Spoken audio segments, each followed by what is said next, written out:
Steve will clear them in one at a time. And once one has come in and made the approach and taxied and set down, when the next one's clear to come in. We also have a fuel truck that drives around the deck that zips between aircraft and tops them off with fuel as soon as they land. So the tower operator is the one that's kind of coordinating that, and any vehicle, maintenance vehicles that have to come up the back ramp and so forth. And as you can tell, this is a, when you have operational aircraft in this close of proximity, with fuel trucks and pedestrians, crew members walking back and forth, it's incumbent upon everybody to be, heads up and maintain a safe operation so we don't have, things colliding with each other that shouldn't be. So that's kind of the function up here. And it's not really clear today, but, we've got fantastic view of downtown, and it's really nice view at night too with all the lights on throughout the city. And so. Who coordinates stuff for in-flight? In other words, you dispatch them one at a time. Are they then assigned to a specific sector? Well, what happens is we divide the city up roughly into 3 sections. The northern section is going to be the San Fernando Valley, and we have our valley ship is the one that patrols up there. Then we have the mid-city area, which we consider anything south of the Santa Monica Mountains down to the 10 freeway. So it's sort of like a long, narrow corridor that East Los Angeles, Hollenbeck area, just east of us here, all the way out to Pacific Division in Venice Beach. And that's the mid-city helicopter is responsible for that area. And then we have a third ship, which will be south of the 10 freeway, that takes care of everything from south of the 10 freeway, south central Los Angeles, all the way down to the harbor, San Diego. Now, do we have 3 ships operating at all times? No, we don't. Sometimes we just have 1. Sometimes, most of the time we have 2. Generally speaking, at night we have 3. Because, from about 3:30, 4 o'clock on, it's busier. Radio call-wise, it's busier. So what will happen is, let's say in the afternoon, we launch 3 aircraft for patrol. And they will fly for approximately 2.5 hours. And as radio calls come out within your area, then you're listening up for those and you respond to those and you assist the officers on the ground. We could have and so the 3 ships are basically running around helping the police officers on the ground, servicing various radio calls that we go to. Well, let's say we have an incident down in the south end where we have officers that have chased somebody in a stolen vehicle. The car, pulls over, the guys bail out and start running. Now they have to set up a perimeter. That helicopter will coordinate that activity, but that pretty much pulls that aircraft and aircrew offline for the rest of the city. So what will happen now is the mid-city ship will cover routine radio calls now in 2 areas because the one is occupied with a high priority incident. Sometimes we have 2 occupied and high priority incidences, and now the valley ship will come south and sort of relocate central in the city to be able to respond, to priority calls that come out. So that's all stuff that we are talking with each other, aircraft to aircraft, constantly monitoring where each other is. If I get hung up on a perimeter, I'll call my fellow ship out in the valley and say, hey, we're in Wilshire Division. We're going to be hung up on this for a while. You might want to come south, and that way they can kind of relocate in a more central location to be able to respond, in a timely manner, wherever the calls come out in the city. So, Would you please give us the sequence of events? Who initiates the launch? You get your call to launch from who, and who determines whether to launch a ship? Yeah, that's a good question. You know what? I'll give you a good example. I don't know where you guys are from, where you live, but let's say you're at home, and it's a weekday, and you see what you think is somebody breaking into your neighbor's house. So you get on the phone, you call 911, and you're going to get on with a 911 operator, and you're gonna say, hey, somebody's breaking into my neighbor's house. Okay, well, what's your address? And you start giving that information. What's the guy look like? That 911 operator is gonna key a microphone and broadcast that information right away over the radio. Police officers in cars are gonna hear that, but the helicopter's gonna hear that too. They're gonna hear that come out. This center. No, the helicopter, we have radio packages that monitor every police division frequency. And when that comes out, the observer's gonna write that address down, put it in the moving map in the helicopter, and we're gonna fly directly to it to try to find this guy. So it really comes from the 911 operator, generally speaking. While these guys are spinning up, let's come on outside and we'll just kind of take a look at the flight deck. And just watch your step as you're coming over here. It's a step up here.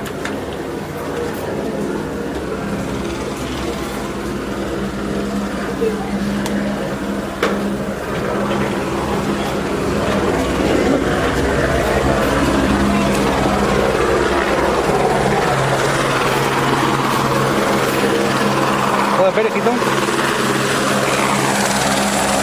Este al otro lado no vimos nada, vente allí fuera.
¿Listo, Pepe?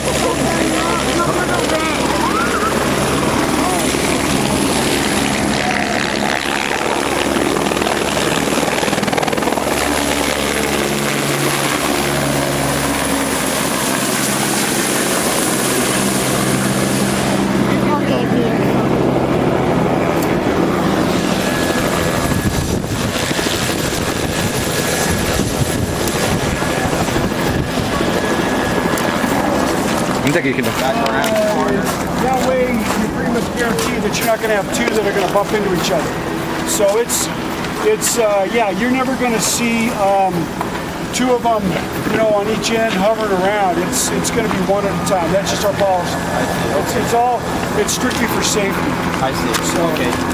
Now, over here to the right, the Jet Ranger, it's going to take off next. So he'll What do you guys use that for? patrol. Patrol, and we use those also for What's your capability of takeoff?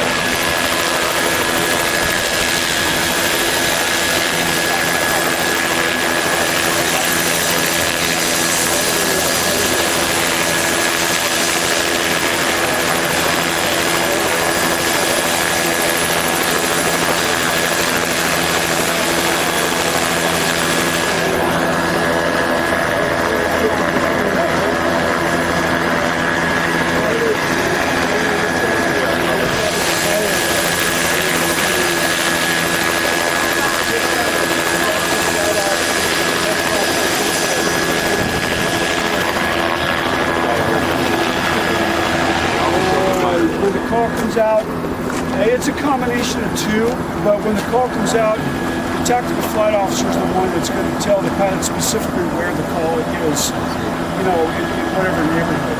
Who operates the projector? Quiero hablar con mamá.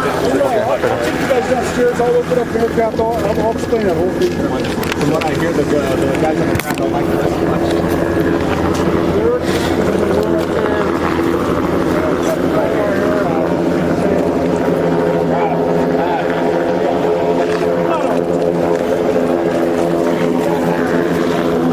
Toma, habla con mamá.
Hola, ¿cómo va? ¿Qué dicen? ¿No está? We'll go to the end of the deck, we'll take off, long access to the deck. If you have an engine failure on timeout, you've got, like you would a runway. You're taking off the airplane, and you rotate up and launch the engine. You'd have something to go right back. We can auto-rotate. Now, this deck, ¿Qué? it's like an aircraft carrier. Right. ¿Qué dices? ¿Tú me has llamado? You can't have the captain working left or right and get into the room. No, tú me has llamado por teléfono hace un momento, has dejado mensajes y todo, mientras estábamos aquí. Sort of a critical time when you're taking off about halfway through about Bueno, ¿qué habéis hecho? Estamos aquí viendo los helicópteros ya. Estamos aquí viéndolos. Hay un montón aquí, hay un montón de helicópteros. Y también un montón de carros. Sí, hay un montón. Estamos con Pepi. ¿Qué habéis ido a llevar eso ya? Papá, necesito Mira, ir al baño. ¿Tienes que ir al baño? Ok, ahora le vamos a decir. Pero llévalo de paso para allá, párate y déjalo ahí. Ahí estás en el cine, no lo has llevado. Bueno, venga, bye. ¿Por qué se fueron al cine? No, porque esto es mejor que el cine, hija. Vente, ven. Okay. This is your tax dollars report.